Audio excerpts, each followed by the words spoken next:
Hello, and thank you very much for coming along on this Christmas Eve. In fact, this evening we're going to look at a Christmas Eve story, or an invitation to change our perspective on the world. At this time of year, many people recall the familiar story of A Christmas Carol by Charles Dickens. In Dickens' story, we are told about an individual who changes his perspective on the world and his role in life very quickly. In fact, quite literally overnight. It starts with a vision of the gentleman encountering ghosts from his past and ghosts from the future, foretelling what will become of him if he continues to behave the way he has. Finally, we're told of a miraculous conversion in outlook, a change of his mind, a change of his behavior that occurs quite literally overnight. In our day, of course, the lingering question remains, is this simply fiction, or can we change our minds overnight?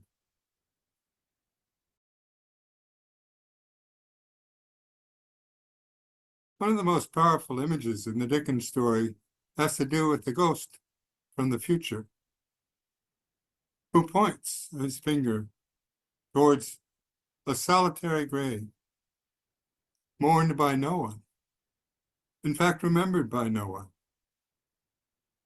And the individual, in this case Scrooge, is overcome with grief. Scrooge is reminded of the truth of the ancient Chinese proverb, if you do not change direction, you're likely to end up where you are headed.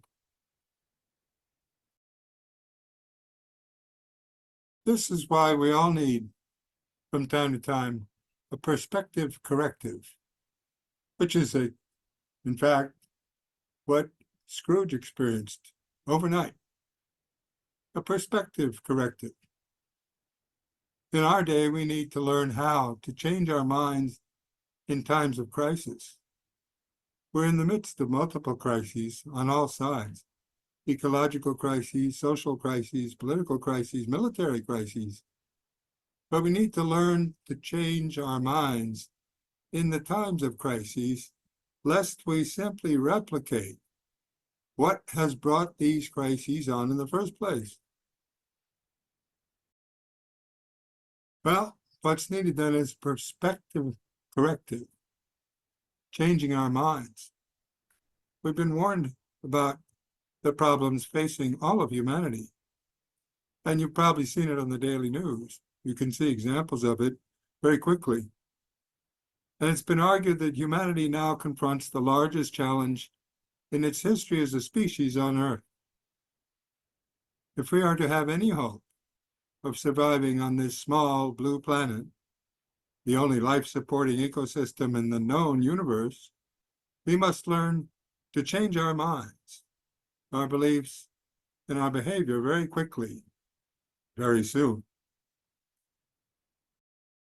This is what transition studies is trying to assist at this point, in exploring, in effect, transitions to a just and sustainable future on a finite planet. It offers perspective corrective steps, in a sense, towards changing our minds. And you can get access to it by scanning in the QR code. You don't even have to type anything in. You can scan it in. If you don't know how to use QR codes, find a high school student that can show it to you on an iPhone very quickly. You don't have to teach high school students how to use an iPhone, and they all know what QR codes are. So if you scan in the QR code, you can get access to the perspective corrective, changing our minds. What is it? Well, it's a series of YouTube, in a sense, video clips. You can call them one up after another. And in fact, there are several of them. They'll be changing, in fact, over time each week. at least each month, and you can call them up one after another, like this trailer from a movie called White Like Me, or something on the social science of human behavior and the contrast between knowledge systems and belief systems in times of crisis, or more classic ones having to do with memorials exploring why Black lives matter, calling it a necessary first step towards making America great again, etc., etc. These are video clips which you can view at your own leisure and rethink if you think you want to discuss it with others. Call them up one at a time by scanning in the code and calling upon them to play, or play them several at a time, which we'll try to do here this evening. Let's take a look.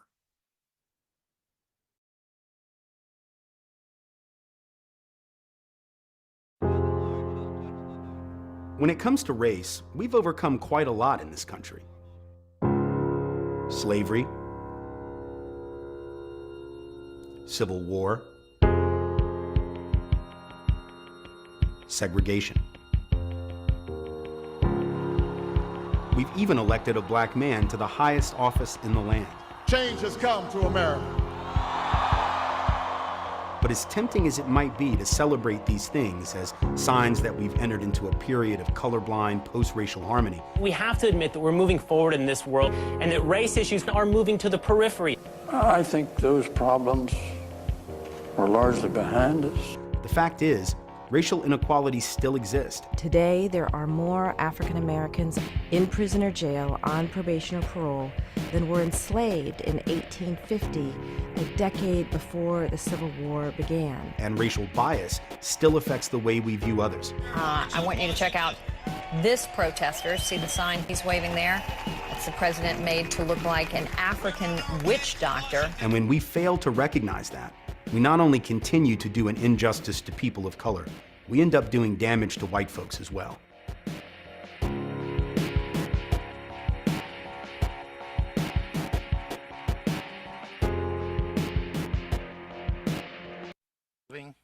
Belief systems? Well, I think the problem is that most of us in academia, and in fact in political parties, are arguing back and forth on the basis of knowledge systems, what we know. We're trying to we come in with wheelbarrows full of evidence, you know, and sort of try to stack it up in some sense. And the trouble is that people don't behave on what they know. They behave on the basis of what they believe. And what they believe is quite different from what they know, especially when they're under stress. Now, this is not unique to America. It's not unique to elective democracies. It's not unique to Western industrial nations. It's not unique to any known civilization. It's a common pattern. People, when under stress, act on beliefs, not on knowledge. How can you get to a new set of beliefs? Don't bother worrying about whether you're going to get the right guy elected or not. The question is whether the premise of the election is going to move in the right direction. And that's, it seems to me, very hard to do.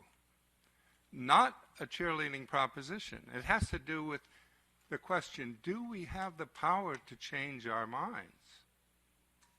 In fact, it's not a trivial issue. Many of our biggest heroes in this country have sustained themselves and brought themselves to power on imagery that's totally nonsensical, including the new frontier. Remember Kennedy's big notion that we're going to have a new frontier and we're going to go off to the moon. Well, we got a guy now who's way beyond the moon and wanting to weaponize space in some sense. This notion of a linear progress off a sphere makes no sense. There's no such thing as a linear transition off a sphere, right? The basic metaphor is wrong. The idea in economics of continuous growth on a finite planet makes no sense. Try to change the minds of people in power on the issue of growth economics.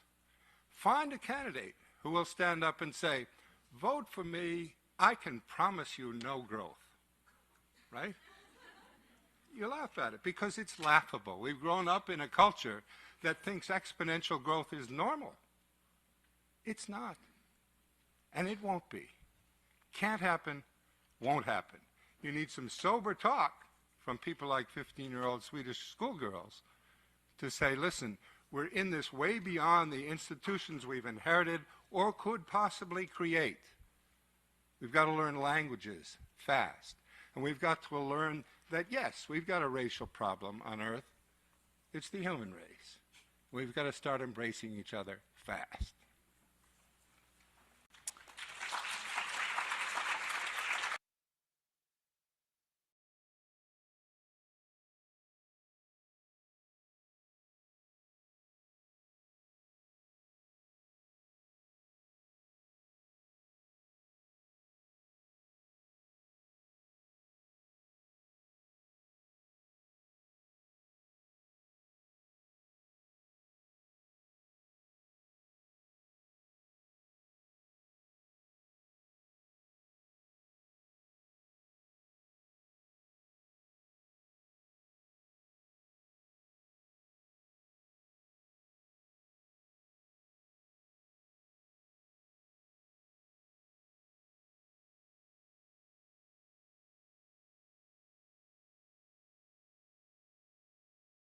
He was born January 15, 1929.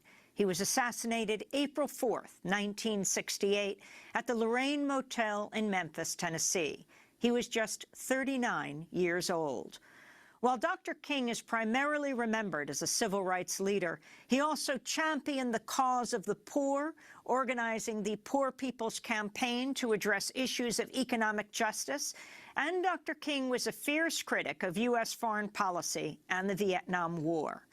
Beyond Vietnam was the speech he delivered at New York's Riverside Church on April 4, 1967, a year to the day before he was assassinated. In it, Dr. King called the United States the greatest purveyor of violence in the world today. Life magazine called the speech demagogic slander that sounded like a script for Radio Hanoi. The Washington Post said King, quote, diminished his usefulness to his cause, his country, his people, unquote. Well, today we let you decide. We play an excerpt of Dr. King's speech, Beyond Vietnam. After 1954, they watched us conspire with Diem to prevent elections which could have surely brought Ho Chi Minh to power over a united Vietnam. And they realized they had been betrayed again. When we ask why they do not leap to negotiate, these things must be remembered.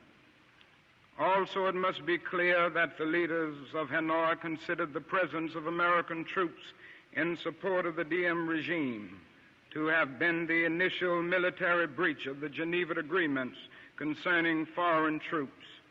And they remind us that they did not begin to send troops in large numbers and even supplies into the South until American forces had moved into the tens of thousands. And Hanoi remembers how our leaders refused to tell us the truth about the earlier North Vietnamese overtures for peace, how the president claimed that none existed when they had clearly been made. Ho Chi Minh has watched as America has spoken of peace and built up its forces. And now he has surely heard the increasing international rumors of American plans for an invasion of the North. He knows the bombing and shelling and mining we are doing a part of traditional pre-invasion strategy. Perhaps only his sense of humor and of irony can save him when he hears the most powerful nation of the world speaking of aggression as it drops thousands of bombs on a poor, weak nation more than 8,000 miles away from its shores. At this point, I should make it clear that while I have tried in these last few minutes to give a voice to the voiceless in Vietnam, and to understand the arguments of those who are called enemy, I am as deeply concerned about our own troops there as anything else. For for it occurs to me that what we are submitting them to in Vietnam is not simply the brutalizing process that goes on in any war where armies face each other and seek to destroy. We are adding cynicism to the process of death, for they must know after the short period there that none of the things we claim to be fighting for are really involved. Before long, they must know that their government has sent them into a struggle among Vietnamese, and the more sophisticated surely realize that we are on the side of the wealthy and the secure while we create a hell for the poor. Somehow this madness must cease. We must stop now. I speak as a child of God and brother to the suffering poor of Vietnam. I speak for those whose land is being laid waste, whose homes are being destroyed, whose culture is being subverted. I speak for the poor of America, who are paying the double price of smashed hopes at home and death and corruption in Vietnam. I speak as a citizen of the world, for the world as it stands aghast at the path we have taken. I speak as one who loves America, to the leaders of our own nation. The great initiative in this war is ours. The initiative to stop it must be ours. This is the message of the great Buddhist leaders of Vietnam. Recently, one of them wrote these words, and I quote, "Each day the war goes on, the hatred increases in the heart of the Vietnamese and in the hearts of those of humanitarian instinct. The Americans are forcing even their friends into becoming their enemies. It is curious that the Americans, who calculate so carefully on the possibilities of military victory, do not realize that in the process they are incurring deep psychological and political defeat. The image of America will never again be the image of revolution, freedom, and democracy, but the image of violence and militarism," unquote.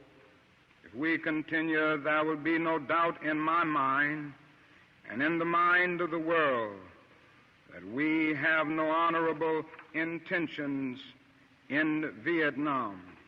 If we do not stop our war against the people of Vietnam immediately, the world will be left with no other alternative than to see this as some horrible, clumsy, and deadly game we have decided to play. The world now demands a maturity of America that we may not be able to achieve. It demands that we admit that we have been wrong from the beginning of our adventure in Vietnam, that we have been detrimental to the life of the Vietnamese people. The situation is one in which we must be ready to turn sharply from our present ways in order to atone for our sins and errors in Vietnam. We should take the initiative in bringing a halt to this tragic war and set a date that we will remove all foreign troops from Vietnam in accordance with the 1954 Geneva Agreement. Part of our ongoing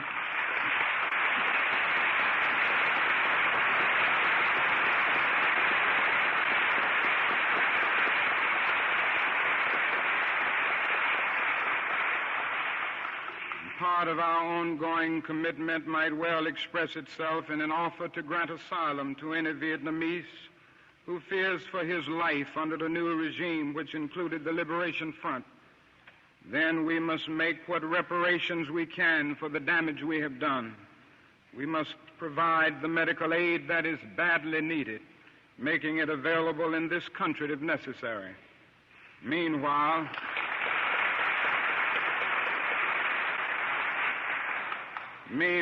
we in the churches and synagogues have a continuing task while we urge our government to disengage itself from a disgraceful commitment. We must continue to raise our voices and our lives if our nation persists in its perverse ways in Vietnam. We must be prepared to match actions with words by seeking out every creative method of protest possible. These are the times for real choices and not false ones. We are at the moment when our lives must be placed on the line if our nation is to survive its own folly. Every man of humane convictions must decide on the protest that best suits his convictions, but we must all protest.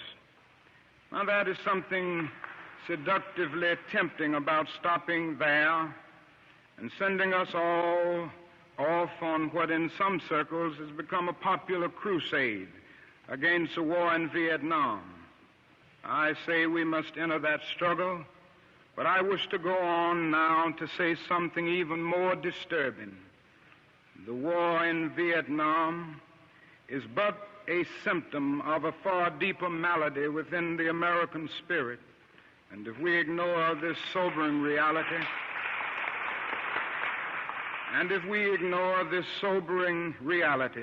we will find ourselves organizing clergy and layman concerned committees for the next generation.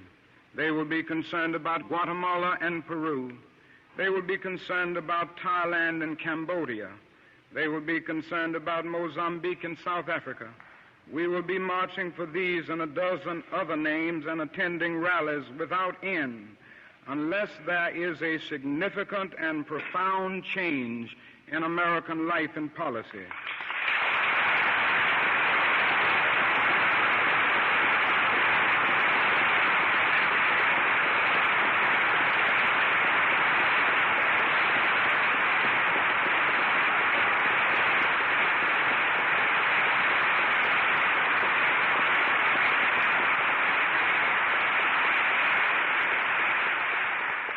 So such thoughts take us beyond Vietnam, but not beyond our calling as sons of the living God. In 1957, a sensitive American official overseas said that it seemed to him that our nation was on the wrong side of a world revolution. During the past 10 years, we have seen emerge a pattern of suppression which has now justified the presence of U.S. military advisors in Venezuela. This need to maintain social stability for our investments accounts for the counter-revolutionary action of American forces in Guatemala. It tells why American helicopters are being used against guerrillas in Cambodia and why American napalm and Green Beret forces have already been active against rebels in Peru. It is with such activity in mind that the words of the late John F. Kennedy come back to haunt us. 5 years ago, he said, "Those who make peaceful revolution impossible will make violent revolution inevitable."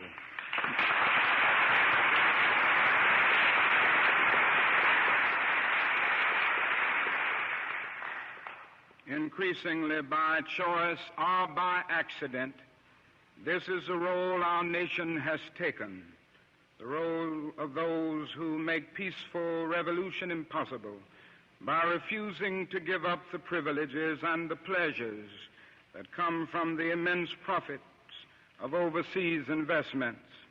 I am convinced that if we are to get on the right side of the world revolution, we as a nation must undergo a radical revolution of values.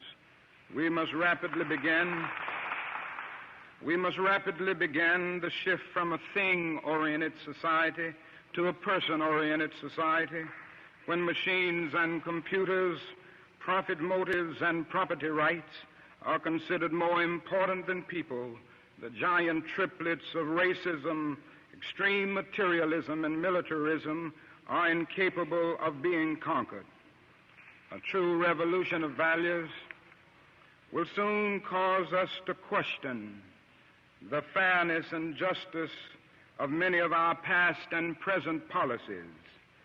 On the one hand, we are called to play the Good Samaritan on life's roadside, but that will be only an initial act.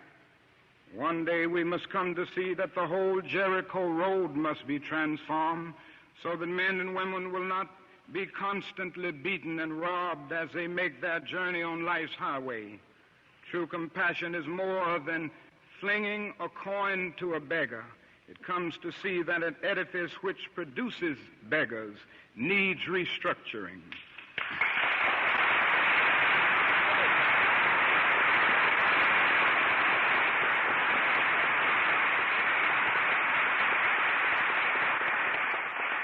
A true revolution of values will soon look uneasily on the glaring contrast of poverty and wealth. With righteous indignation, it will look across the seas and see individual capitalists of the West investing huge sums of money in Asia, Africa, and South America, only to take the profits out with no concern for the social betterment of the countries and say this is not just. It will look at our alliance with the landed gentry of South America and say this is not just.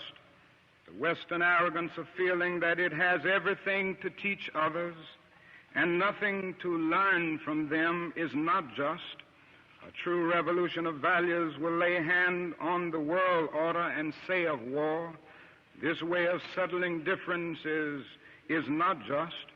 This business of burning human beings with napalm, of filling our nation's homes with orphans and widows, of injecting poisonous drugs of hate into the veins of peoples normally humane, of sending men home from dark and bloody battlefields physically handicapped and psychologically deranged, cannot be reconciled with wisdom, justice, and love. A nation that continues year after year to spend more money on military defense than on programs of social uplift is approaching spiritual death.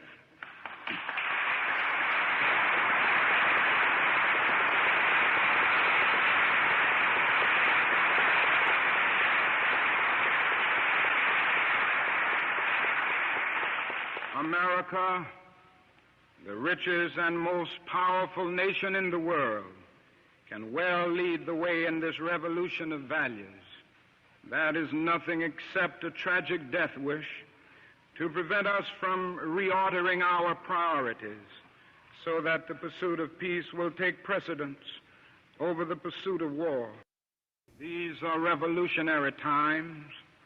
All over the globe, men are revolting against old systems of exploitation and oppression. And out of the wombs of a frail world, new systems of justice and equality are being born. The shirtless and barefoot people of the land are rising up as never before. The people who sat in darkness have seen a great light. We in the West must support these revolutions. It is a sad fact that because of comfort, complacency, a morbid fear of communism, and our proneness to adjust to injustice, the Western nations that initiated so much of the revolutionary spirit of the modern world have now become the arch anti-revolutionaries. This has driven many to feel that only Marxism has a revolutionary spirit. Therefore, communism is a judgment against our failure to make democracy real and follow through on the revolutions that we initiated. Our only hope today lies in our ability to recapture the revolutionary spirit and go out into a sometimes hostile world, declaring eternal hostility to poverty, racism, and militarism. With this powerful commitment, we shall boldly challenge the status quo and unjust mores, and thereby speed the day when every valley shall be exalted and every mountain and hill shall be made low, and the crooked shall be made straight and the rough places plain. A genuine revolution of values means, in the final analysis, that our loyalties must become ecumenical rather than sectional. Every nation must now develop an overriding loyalty to mankind as a whole in order to preserve the best in their individual societies. This call for worldwide fellowship that lifts neighborly concern beyond one's tribe, race, class, and nation, is in reality a call for an all-embracing and unconditional love for all mankind. This oft misunderstood, this oft misinterpreted concept, so readily dismissed by the niches of the world as a weak and cowardly force, has now become an absolute necessity for the survival of man. When I speak of love, I'm not speaking of some sentimental and weak response. I'm not speaking of that force which is just emotional bosh. I'm speaking of that force which all of the great religions have seen as the supreme unifying principle of life. Love is somehow the key that unlocks the door which leads to ultimate reality. This Hindu, Muslim, Christian, Jewish, Buddhist belief about ultimate reality is beautifully summed up in the first epistle of St. John. Let us love one another, for love is God, and every one that loveth is born of God and knoweth God. He that loveth not knoweth not God, for God is love. If we love one another, God dwelleth in us, and his love is perfected in us. Let us hope that this spirit will become the order of the day. We can no longer afford to worship the god of hate, or bow before the altar of retaliation. The oceans of history are made turbulent by the ever-rising tides of hate. History is cluttered with the records of nations and individuals that pursued this self-defeating path of hate. As Arnold Toynbee says, love is the ultimate force that makes for the saving choice of life and good against the damning choice of death and evil. Therefore, the first hope in our inventory must be the hope that love is going to have the last word, unquote. We are now faced with the fact, my friends, that tomorrow is today. We are confronted with the fierce urgency of now. In this unfolding conundrum of life and history, that is such a thing as being too late. Procrastination is still the thief of time. Life often leaves us standing bare, naked, and dejected with a lost opportunity. The tide in the affairs of men does not remain at flood, it ebbs. We may cry out desperately for time to pause in her passage, but time is adamant to every plea and rushes on. Over the bleached bones and jumble residues of numerous civilizations are written the pathetic words, too late. That is an invisible book of life that faithfully records our vigilance or our neglect. Omar Khayyam is right, the moving finger writes, and having writ moves on. We still have a choice today, nonviolent coexistence, a violent co-annihilation. We must move past indecision to action. We must find new ways to speak for peace in Vietnam and justice throughout the developing world, a world that borders on our doors. If we do not act, we shall surely be dragged down the long, dark, and shameful corridors of time, reserved for those who possess power without compassion, might without morality, and strength without sight. Now let us begin. Now let us rededicate ourselves to the long and bitter but beautiful struggle for a new world. This is the calling of the sons of God, and our brothers wait eagerly for our response. Shall we say the odds are too great? Shall we tell them the struggle is too hard? Will our message be that the forces of American life militate against their rival as full men, and we send our deepest regrets? Or will there be another message of longing, of hope, of solidarity with their yearnings, of commitment to their cause, whatever the cost? The choice is ours, and though we might prefer it otherwise, we must choose in this crucial moment of human history. As that noble bard of yesterday, James Russell Lowell, eloquently stated, once to every man and nation comes a moment to decide in the strife of truth and falsehood for the good or evil side. Some great cause, God's new Messiah, often eats the gloom of blight, and the choice goes by forever twixt that darkness and that light. Though the cause of evil prosper, yet his truth alone is strong. Though her portion be the scaffold, and upon the throne be wrong, yet that scaffold sways the future. And behind the dim unknown standeth God within the shadow, keeping watch above his own.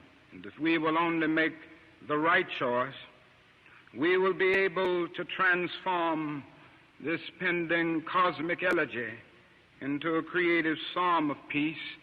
If we will make the right choice, we will be able to transform the jangling discords of our world into a beautiful symphony of brotherhood. If we will but make the right choice, we will be able to speed up the day all over America and all over the world, when justice will roll down like waters and righteousness like a mighty stream. Dr. King said, "People are often surprised to learn that I am an optimist. They know how often I have been jailed, how frequently the days and nights have been filled with frustration and sorrow, how bitter and dangerous are my adversaries. They expect these experiences to harden me into a grim and desperate man. They fail, however, to perceive the sense of affirmation generated by the challenge of embracing struggle and surmounting obstacles." Dr. King said, "Born, particularly in the young generation, is the birth of a spirit of dissent that ranged from superficial disavowal of the old values to total commitment to wholesale, drastic, and immediate social reform. Yet all of it was dissent. Their voice is still a minority, but united with millions of black protesting voices, it has become a sound of distant thunder increasing in volume with the gathering of storm clouds." Dr. King said, "This dissent is America's hope. It shines in the long tradition of American ideals that began with courageous Minutemen in New England, that continued in the abolitionist movement, that reemerged in the populist revolt, and decades later that burst forth to elect Franklin Roosevelt and John F. Kennedy." Dr. King said, "Today's dissenters tell the complacent majority that the time has come when further vision of social responsibility in a turbulent world will court disaster and death. America has not yet changed because so many think it need not change."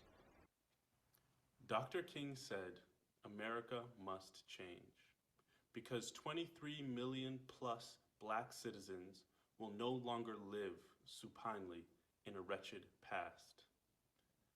They have left the valley of despair. They have found strength in struggle, and whether they live or die, they shall never crawl nor retreat again. Joined by white allies, they will shake the prison walls until they fall. America must change."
Well, there it is.